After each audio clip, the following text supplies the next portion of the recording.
isa ka na sa pinaka gusto kong, alam mo yun, parang isa ka na sa pinaka nakakasundo ko talaga na, Actually, ako din naman. diba?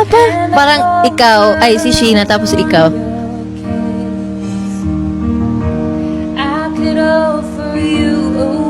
I love Ate Jo. I love her with my whole heart.